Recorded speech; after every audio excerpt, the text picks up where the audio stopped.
Hello and welcome to Prime Minister's Questions on Labour Social. We're a bit late, so let's get into it. Go, Lindsay, go. Oh God, Lee Anderson. Jesus Christ, what is... Mr. Speaker, this morning I had meetings with ministerial colleagues and others in addition to my duties. Why does Lee Anderson, why does he get to speak? Later today. Thank you, Mr. Speaker, and Happy New Year to you. Now then, the Horizon Post Office scandal saw hundreds of innocent people sent to prison. People while you were in office. Of mine who went to jail for 3 years. Now, during this scandal, the leader of the Liberal Democrats 3 years while you've been in charge. The minister in charge of the hang on, there are about 14 other people who have been the minister in charge of the post office. This is the same Liberal Democrat leader who in the past has called for the resignation of over 30 prominent people in this country who have made mistakes in their job. So does the Prime Minister agree with me that the leader of the Lib Dem should take his own advice and start by clearing his desk, clear his diary and clear Why don't you do that for all the mistakes that your government's made? And the fact that you've been in charge for the last 14 years. I can't believe they're blaming Ed Davey here for their cock-up. Of justice in our nation's history. Under your watch. People who worked Happened hard under to your serve their watch. communities had their lives and their reputations destroyed. Under your through watch. absolutely no fault of their own.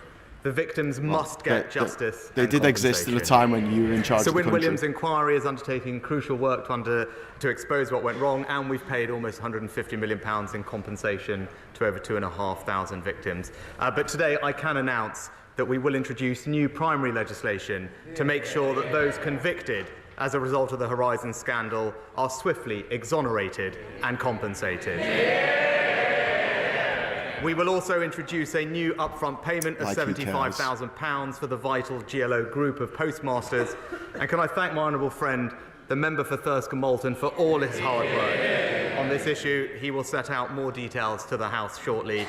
We will make sure that the truth comes to light. We right the wrongs of the past, and the victims get the justice. You are the wrong. You are the wrongs. Oh, God. Thank you, Mr. Speaker. I heard what the Prime Minister just said about the Post Office scandal. It is a huge injustice. People lost their lives, their liberty and their livelihood, and they've been waiting far too long for the truth, for justice and for compensation. So I'm glad the Prime Minister is putting forward a proposal. We will look at the details, and I think it's the job of all of us to make sure that it delivers the justice that is so needed. Mr. Speaker, back in 2022, when Boris Johnson claimed he would send asylum seekers to Rwanda, one ambitious Tory MP had reservations. He agreed with Labour that it wouldn't work. It was a waste of money. It was the latest in a long line of gimmicks. Does the Prime Minister know what happened to that MP? Well, Mr. Speaker, Mr. Speaker, what that honourable gentleman refers to is a document that he hasn't seen, I haven't seen, and has been reported second-hand in a bunch of media newspapers. But what I can tell him, is, I am absolutely clear that you do need to stop the boats, and that's what this government and that MP is going to deliver. Oh, he said it! He said it! He said delivering! Mr. Speaker.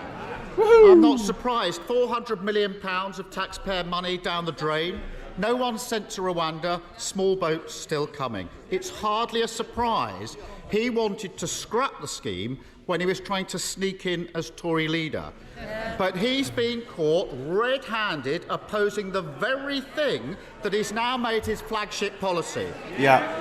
Which member should we listen to? The one before us today, or the one who used to believe in something? Ooh, sick burn, bro.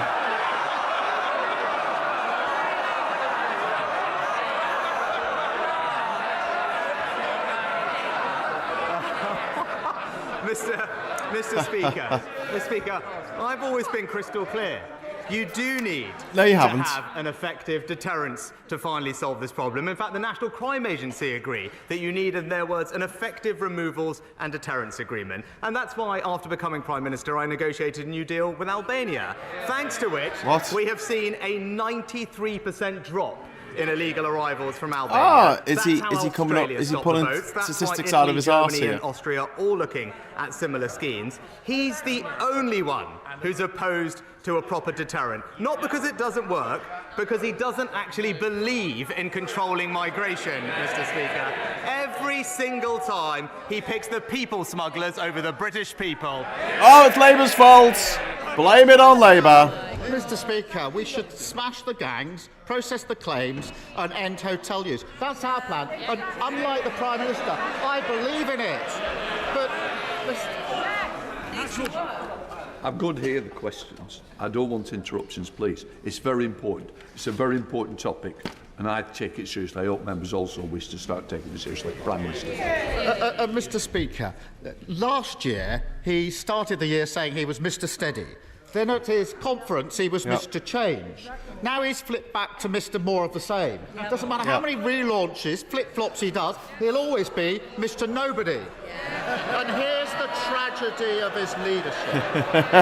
He spends the whole time trying to convince people not to believe their own eyes, pretending that debt is falling, that the economy is going gangbusters, the NHS is in great shape. When he finally finds something he was right about, the Rwanda gimmick, he can't even take credit for it. When's he going to stop pretending that up is down, that black is white, admit that whether it's the economy, immigration, the NHS, he has failed? Yes. Mr. Speaker, well, let's just go through his checklist. He talks about the backlog, 112,000 decisions made last year, a higher number than in any year in the past 2 decades, Mr. Speaker. Can we have record spending? The first 50 are being is he going to say record and there are more spending? to come, Mr. Speaker. Record spending? He talks about the numbers. Well, they were down by over a third last year, Mr. Speaker. The first time that's happened. And then he talked, Mr. Speaker, he talked about smashing the gangs. Well, if he does care about smashing the gangs, why doesn't he own up to the fact that when it came to the Nationality and Borders Act, he blocked, delayed and voted against the powers in that act, which have allowed us it's Labour's fault. Arrest hundreds and hundreds of people Blame Labour who have been sentenced to hundreds of years blame in Labour. prison. He opposed that because he chooses the criminal gangs over the British people every time. It's all Labour's fault. I don't think we are. Keir Starmer. Mr. Speaker, we can all see what's happened here. Just like he knows that debt isn't falling and taxes are going up, he knows the Rwanda gimmick won't work. But he can't be honest about it because he's too scared of his own MPs. Doesn't he wish he'd stuck to his guns rather than to allow himself to be taken hostage by his own party? Yes. Mr. Speaker, we're debating this because we have taken a stand and we're delivering the toughest migration plan ever to end the legal challenges and actually get flights off the ground. And let's be clear about this. He doesn't have a single practical idea about how to stop the boats. But that's because he doesn't actually care about controlling migration. This is a person who described all Labour will be worse, Mr. Speaker. Labour will be worse. On economic migration are, you in know his it. words, economic vandalism. It didn't even feature once in his 5 missions, and he didn't mention it once in his conference speech. The truth is, he's pro-free movement, he's anti-border control, and he can never be trusted to stop the boat. I think we should smash the gangs. And I spent 5 years of my life, 5 years of my life doing exactly. This is the party that's lost control of the borders. And whilst he's tending to the Tory party, the country is left without government. A collapse in dentistry, leaving people literally pulling out their own teeth. Flood defences completely exposed. Hundreds of thousands of children still out of school. Flood defences. His government appears blissfully uninterested in what's going on outside the walls of Westminster. Does he realise how ludicrous it looks when he spends his time boasting whilst Britain is breaking?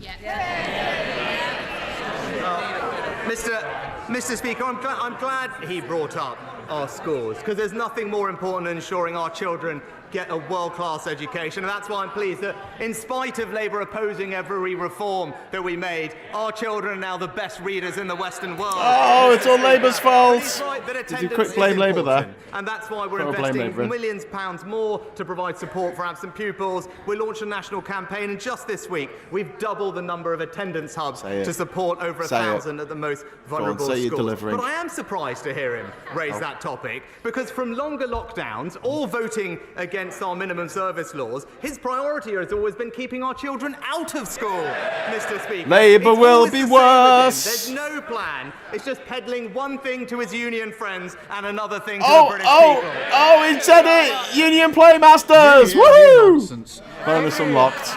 Every week he stands here and tells the country they should be thanking him, not questioning him. Point out that the view on the ground is very different to that from his private jet, and he says, you're talking the country down. He just doesn't get it. He doesn't get what a cost of living crisis feels like. He doesn't know any schools where kids no longer turn up. And he doesn't understand what it's like to wait for a hospital appointment.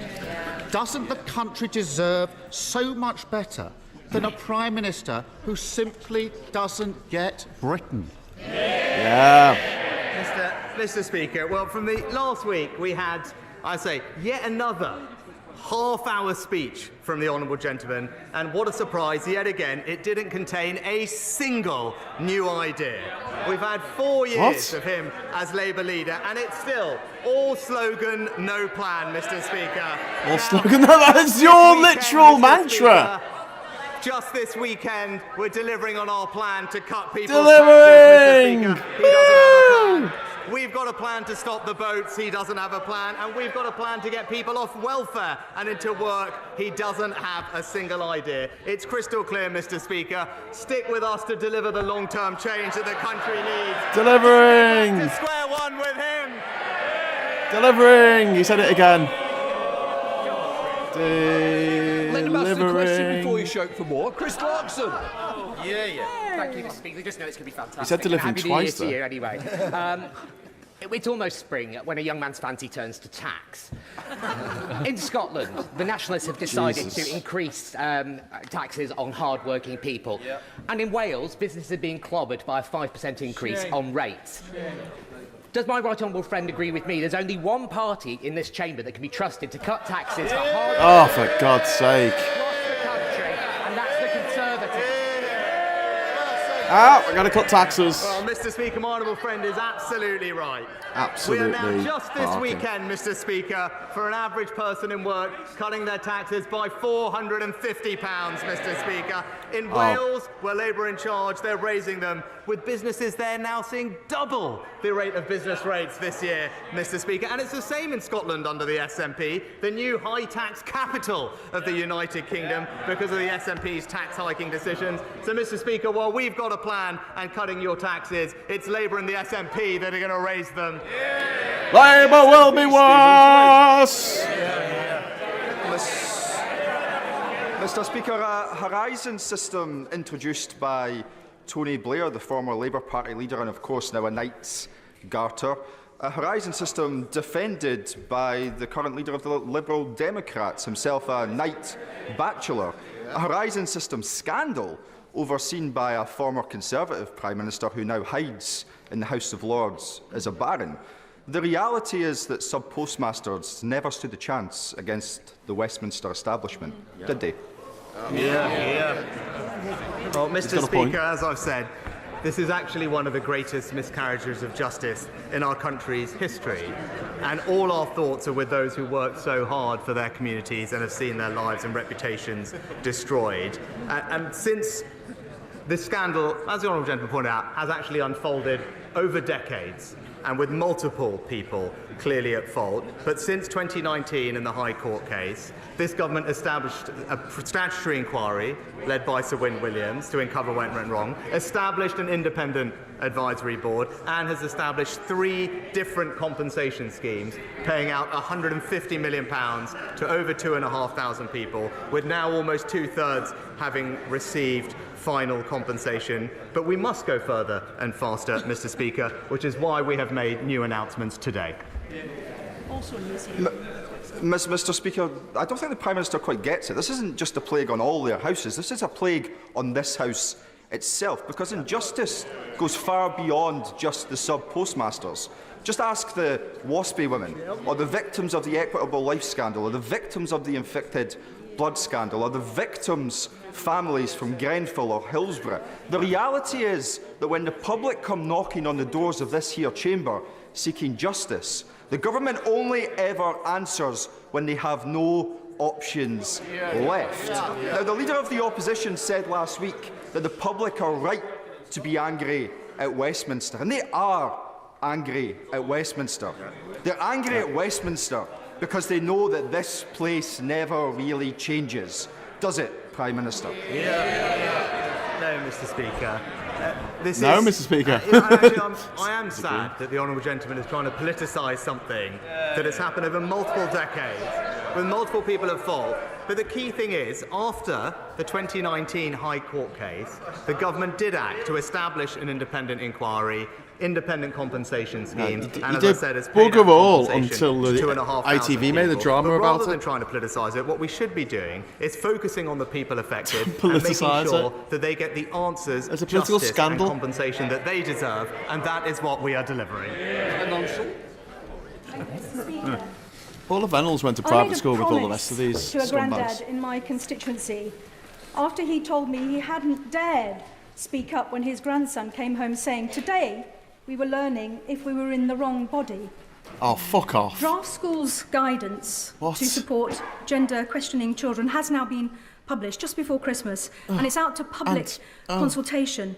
But when No we've all pearl! seen No pearl should be left many unclutched. individual people very publicly cancelled, lost their jobs, their reputation, their relationships, for simply supporting biological reality. Oh, fuck or off. championing For fairness, being women's safety, transphobic. child For being protection. Can I transphobic. ask my right honourable friend, Why can't we be how will transphobic? honest and open engagement be managed through this very important and sensitive consultation process? Sensitive. Can I thank my honourable friend for her important question and assure off, her transphobe. that she's right about the safety and well-being of children being paramount in our thoughts, and that is at the heart of the guidance that we have published. Trans for children are the consultation. most But also, Mr. likely Speaker, section parents of children fundamentally to must be think involved about in suicide. decisions about You're their not children's protecting them lives, at all. and their involvement is Bloody a hell, key Wayne, part I'm sorry of she's this your MP. guidance. What a nightmare. She's right to say Protecting there's a consultation children. process. That is Protecting an your opportunity for bloody everyone bigotry, more to like. engage with this guidance, and she's also right to say, and I agree with her, that those championing safety or indeed talking about the importance of biological sex should absolutely have the freedom to express The those importance views, and she will of see those biological views expressed sex. in the guidance too. Because no one ever mentions it. Mr. Speaker, I want to thank the Prime Minister for the £3.3 billion financial package which is now available to any restored Northern Ireland executive. However, we still need a discussion around the long-term financial framework before the next spending review. At present, Northern Ireland is seeing its public services in huge crisis, especially health, and there are urgent public sector pay pressures which must be addressed. Last month, the Secretary of State said that the negotiations with the DUP over the Windsor framework have concluded. Does the Prime Minister recognise the real dangers of continued drift in Northern Ireland and the urgent need for Northern Ireland to have a government? Can I thank the honourable gentleman for his question? Our focus has always been on delivering for the people of Northern Ireland, who rightly expect and deserve their locally elected decision makers to address the issues that matter to them. We have held talks with the DUP and believe that significant progress has been made and that there is now a very good basis for the executive to be restored. I thank him for his comments about the £3 billion financial package, and with that there is a real chance to restore the executive, resolve pay for public sector workers rapidly and get Northern Ireland and its public services moving again. James Grundy. Thank you, Mr. Speaker. The Atherley Way bypass in Lee was first proposed over 60 years ago, but to this day remains unfinished. I recently met with representatives of Wigan, Warrington and St Helens Council, as well as the Mayor of Greater Manchester, and I'm pleased to say an agreement in principle has been reached to bring forward proposals to complete the bypass. Would the Prime Minister also like to throw his support behind this vital project for my constituents in Lee? Well, can I commend my honourable friend for all his work bringing local authorities and the Mayor together to drive this important project forward. I know that my honourable friend, the Rail Minister, is meeting with my honourable friend to discuss this proposal and ensure that we can deliver things like this. And as part of Network North, there will be significant new funding announced for local highway improvements, and I would encourage my honourable friend to work with stakeholders to progress this important scheme and ensure that they can bid for that funding when it becomes available. Thank you, Mr. Speaker.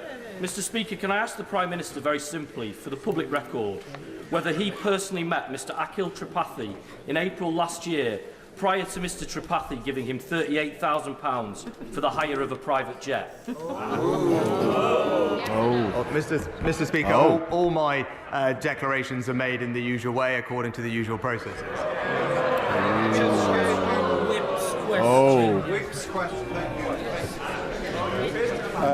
The Prime Minister knows that I set up and chair the caucus of 35 Conservative members of Parliament who have Britain's longest river flowing through their constituencies, the River Severn.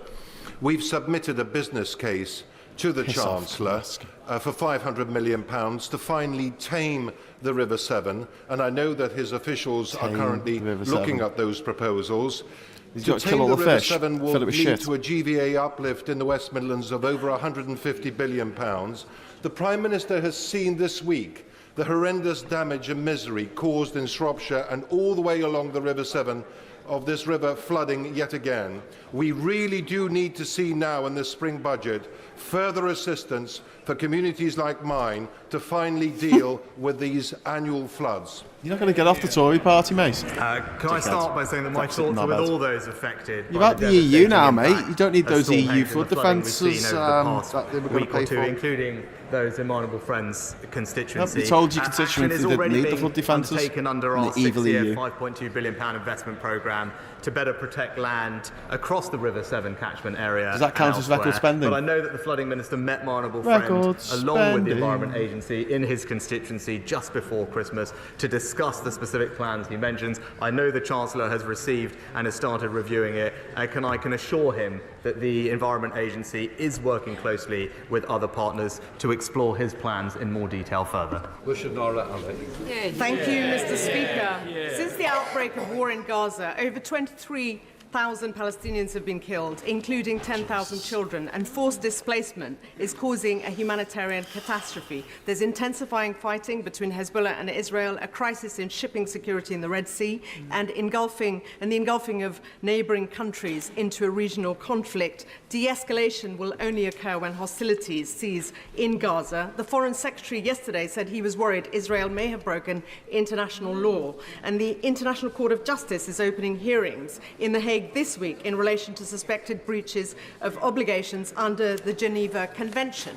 Will the Prime Minister make public legal advice our government requested and received on suspected breaches of international law by Israel and the implications for UK policy, including relevant arms exports? Well, Mr. Speaker, we continue to call for international humanitarian law to be respected and civilians to be protected, and that is what our current legal assessments say is happening. And as the Foreign Secretary outlined yesterday, that Israel plans to act within international humanitarian law and has the ability to do so. But we are also deeply concerned about the impact on civilian population in Gaza. That's why we've trebled the amount of aid that we provide to the region. And just recently, we sent our first maritime shipment of aid to Egypt. A UK military ship delivered over 80 tons of new blankets and life-saving medical equipment for Gaza. And we are working with Jordan to find more land routes. We will continue to do everything we can to support the vulnerable people who are being impacted by what's happening on the ground. Thank you, Mr. Speaker. Thank you. In my constituency, the new Hillingdon Hospital has full planning permission, has full funding, and enabling works is well underway. Would my right honourable friend, the Prime Minister, agree with me that this new state-of-the-art hospital will uplift the health benefits for the residents of Uxbridge and South Ruislip? And will he join me in visiting the project site at a time where his diary allows?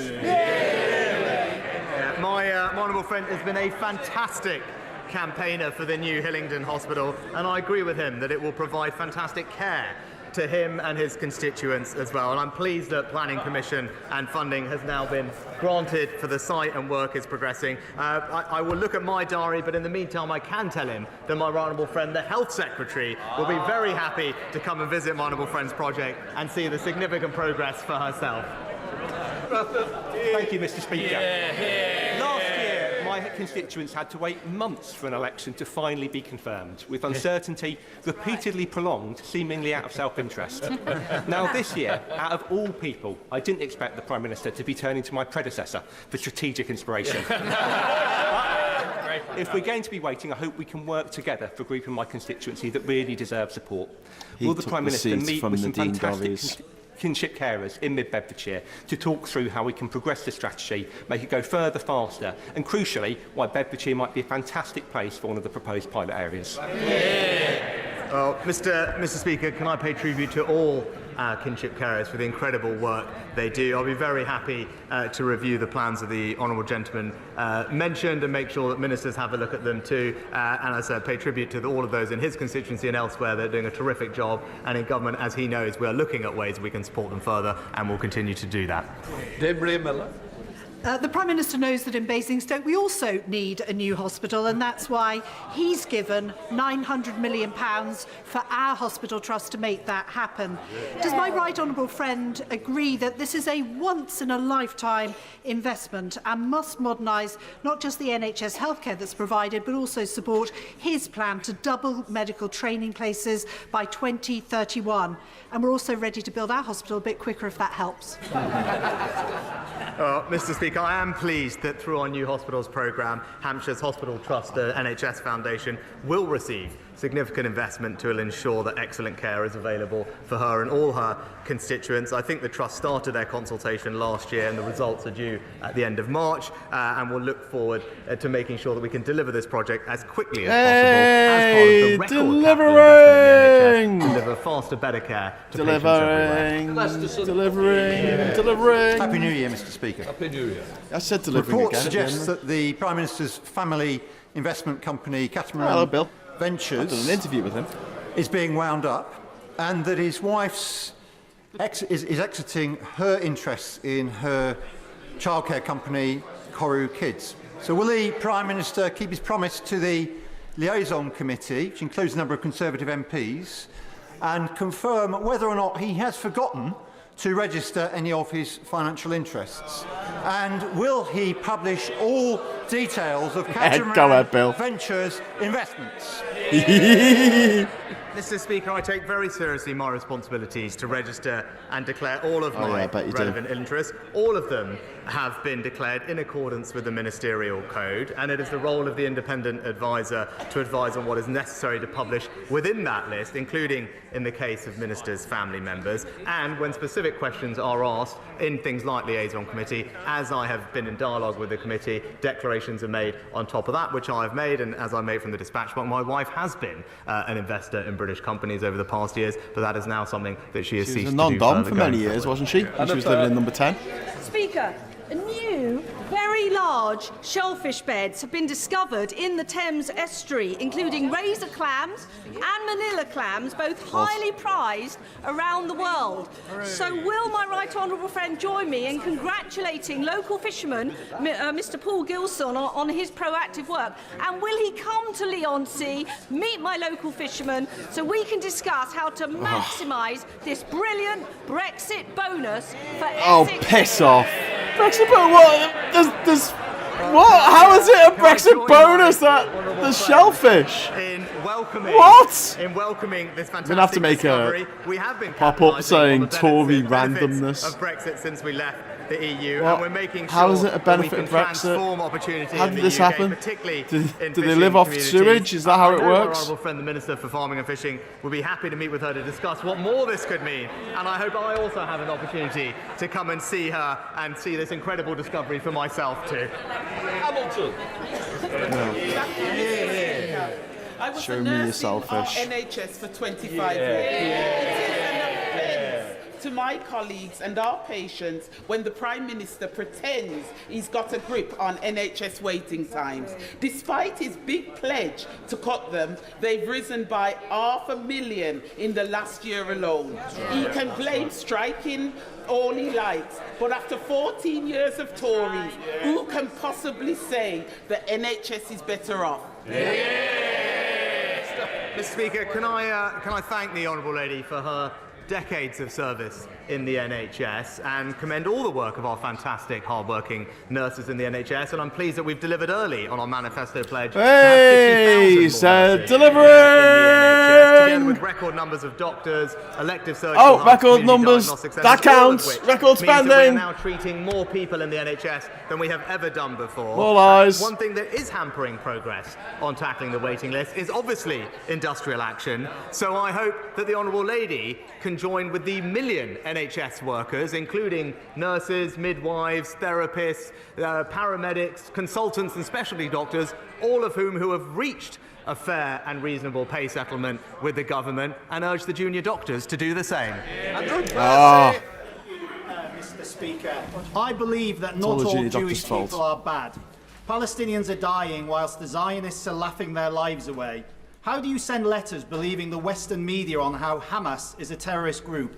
For all I know, the only terrorist group is the Zionists. Not my words, words produced by pupils as young as 11 in schools in this country, one of whom signed off their letter saying they sought vengeance. That word was, however, crossed out. In another school in the northwest of England, pro-Palestinian activists were invited in to educate pupils on the history of Palestine and displayed slides to their students which denied the existence of the state of Israel. And in other schools we know they have allowed absences for people to attend protests where there have been, of course, many examples of anti-Semitism.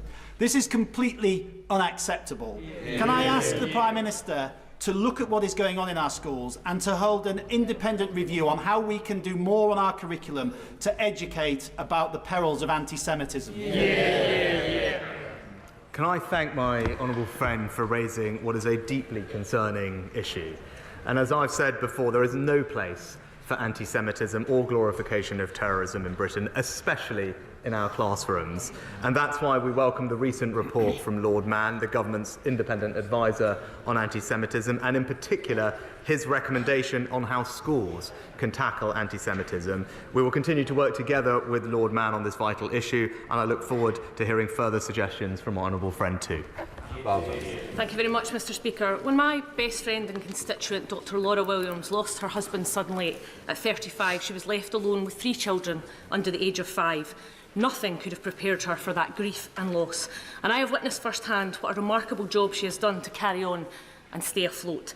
But, Mr. Speaker, it's been made much harder by the fact that bereavement support payments have been cut to just 18 months, an allowance that is primarily for children who lose a parent.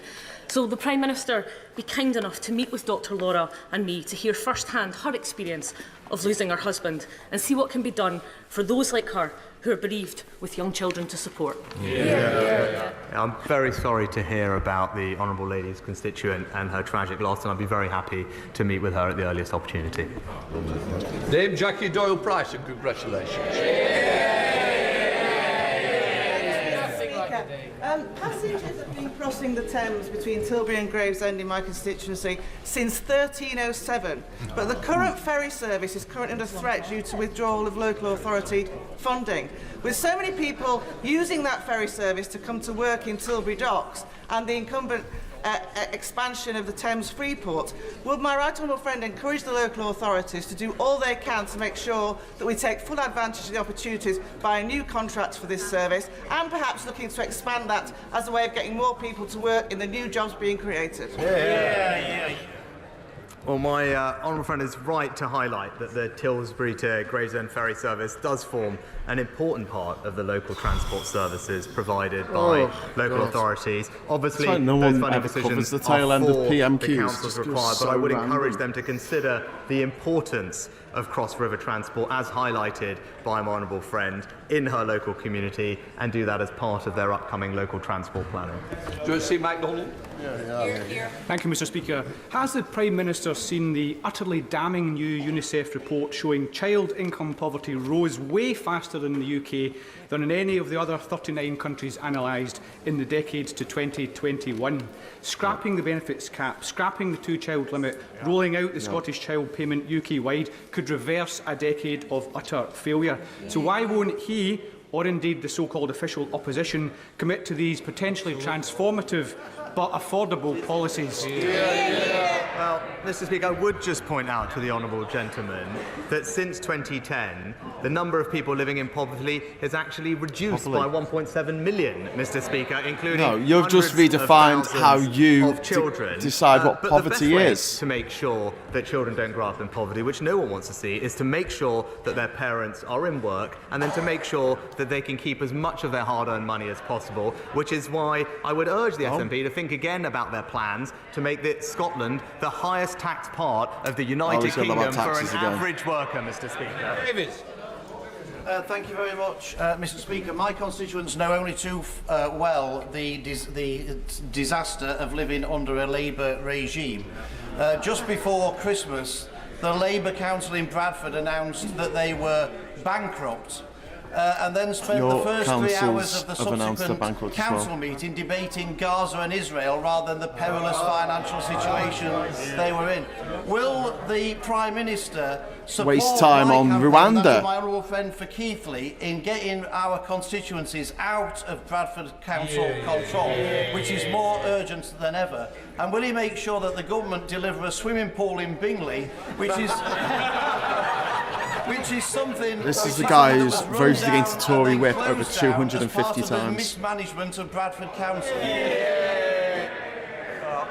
Mr. Speaker, my honourable friend makes an That guy's excellent an absolute point. dick. Whether it's He's local councils in his area, he's a or campaigner for the Nottingham, or indeed men's Birmingham, rights we see a movement. track record of Labour We mismanagement haven't got of enough. finances in local areas. Taxpayers And we all Alliance, know, as Freedom my honourable friend Association. points out, when that happens and when Labour in power, it is working people that pay the price. My God, and that's he's why you've got to stick sexist, to our plan. misogynistic, homophobic, racist, and ableist.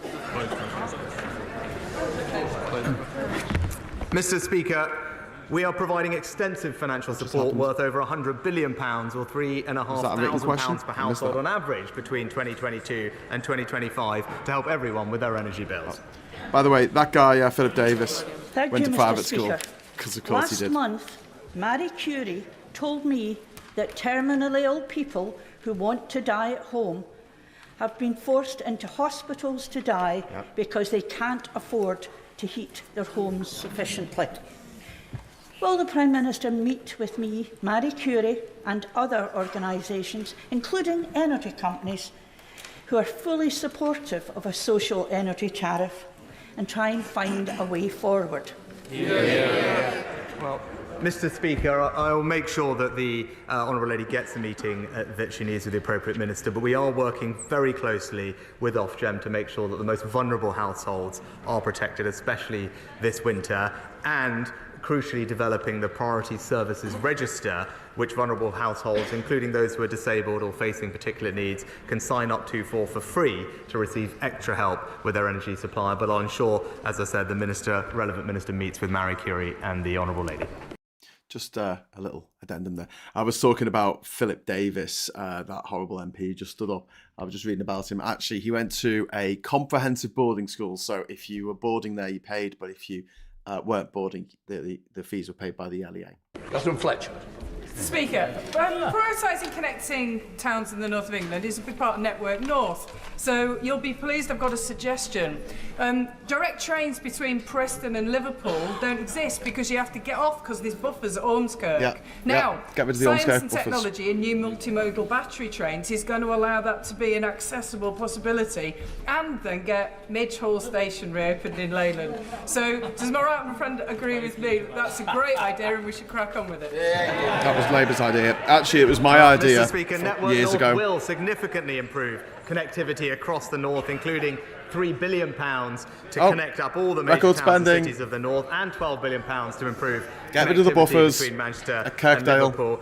My honourable friend is a fantastic Ormskirk. champion for the region, and I know that both her and I think the honourable member for Southport discussed Midge Hall Station recently with the Transport Secretary. I know he's looking at options, but we're keen to use every penny that will be saved from our decision on HS2 to reinvest it back in the north and local communities, and her idea sounds fantastic. No question, Dr. Rosanna Allen Khan. Thank you very much, Mr. Speaker. Alan Carr. Parents' worst nightmare is watching their children starve and suffer. Yet in Gaza, living hell is being realised, with innocent children eating weeds and 1,000 children having lost one or more legs, many of which have to have them amputated without anaesthesia or pain relief. I'm sure the Prime Minister will agree that this is inhumane. So will he please publicly call for unhindered access of food and medicine to reach Gaza, and tell Israel to stop attacking healthcare facilities?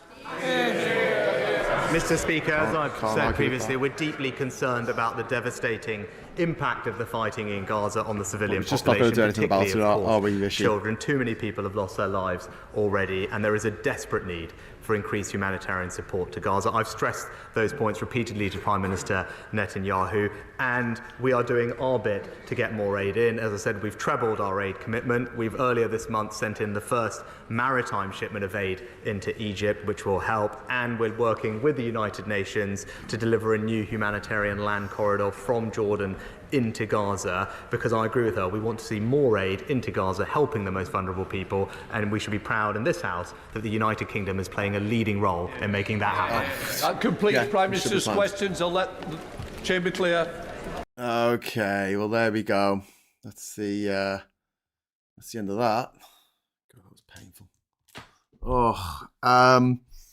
Yeah. So first Prime Minister's questions of 2019. As painful as I thought it was going to be. Got some new graphics, which is quite cool. I've realised I've got to make a load more. I'm going to have one that says cup of tea. Lindsay Hall didn't say cup of tea this week, but you know he normally does. I'm too big on the screen. Let me just shrink down a little bit. Oh, now I'm cutting my elbow off. Good stuff. We had. I'm going to have Tory randomness. I think that's really important. There was a question about shellfish. It was just random, saying that the shellfish because we Brexiters and that made shellfish happen. We had taxes. We're going to add a taxes pop up. They're going to cut taxes. World beating, or some kind of thing about being the best in the world at something. We've got to have the he doesn't get it, because people say that a lot to Rishi Sunak, as well as get a grip. We need a little pop up that says that. Statistics. We need one where we just the bullshit statistics. We need that. Happy to meet. That's going to be another one that's going to pop up next week. He's happy to meet whoever. Being clear. That's another one. Being very clear. Being very clear. Being very clear. We have all been very clear. We've been so clear. It's painful. Ongoing investigation, which is going to have to be another pop-up when they can't comment on something because of an ongoing investigation. And I think we definitely need a transphobia one, when there's a bit of transphobia in the House, to pop up on the screen. And also we need a little one that comes up with either gammon or Undertaker or Undergammon. Gammon Taker. I don't know, because all Tory MPs look like they could be an Undertaker, or they just look like Prior Gammon. All of them. So there you go. Anyway, the males, the men. Yes, off the cup statistics is a must. Yeah, I think we're going to have to add that, definitely. Only trouble is non-rich kids in pain and suffering is a major turn on for Tories. That's very true, Jazz, unfortunately. Well, that was a painful and stress-inducing PMQs, says Azena. Yeah, it really is. World-beating number of coastal and flood turds. Yeah, indeed. BS statistics, bollocks statistics. I don't know if I can do that, but bollocks statistics. Anyway, so I hope you enjoyed that as much as you can enjoy the ritual weekly torture that is Prime Minister's Questions. I hope we make it a little bit easier, and also you get to have your say, which you can't do on many other channels as you're watching it. And does anyone agree with me that what the UK needs is trade? The EU is our closest. Eat some humble pie and sell your products. Employ and educate young people. Give them jobs, not gangs to join. Yes. What can I say? I agree. I mean, obviously I was against the EU. Against leaving the EU. Oh my God, no one clip that bit. I was against leaving the EU, mostly because of my travels around the world. Just looking at I haven't had my passports because I was copying some of the pictures out of them. But the 6 passports, six, and they're all full. They're all literally every page has got stamps on every single one. And then people tell me I'll lose my freedom of movement around Europe, and they tell me this is going to be great. This is a great idea, and I'm like, fuck off. Anyway, but yeah, that's just me. Right, makes it slightly bigger. I'm still waiting for that list of kids that Starmer has apparently starved. Yeah, I know it just kind of rhymes, Duke. So it's like people calling him Keith. It's just. There's people who really, really want the Tories to have another 5 years in power. They get off on it, I assume. They have a sexual kink for really ugly, horrible Tories running everyone's lives and killing literally hundreds of thousands of people with their policies. But more of that, please. I guess that's the way they think. I can't do much with them now because Labour are still 20 points ahead in the polls. So if they were doing something terribly, terribly wrong, then they wouldn't be so far ahead. And it's not just the fact that that Tories are completely crap at the moment. They were completely crap in 2019 when they only got 8% in the EU elections in 2019, the Tories. And so surely Labour should have just cleaned up because the Tories were that bad. No, Labour didn't. They got 14%. And the Tories panicked, changed their leader, and then went on to win the general election in the middle of winter, which was something that was advised against the Lib Dems and Labour going for, because who wants an election in the middle of winter? Nobody wants an election in the middle of winter. That's who wants an election in the middle of winter. Oh, wow, I just got handed a cup of tea. Thank you very much for my glamorous assistant. There we go. Oh, it's a little baby Yoda mug. Right, I'm off. Phil Morehouse will be back in the morning at 9:30. And until then, I'll say thank you very much for watching. Thanks for the super chat. I don't think I got any super chats, but if I did, thanks for that. And until next time, I'll say hello, good evening, welcome, and goodbye. I hope this works. Oh yeah, it does. Haha, brilliant.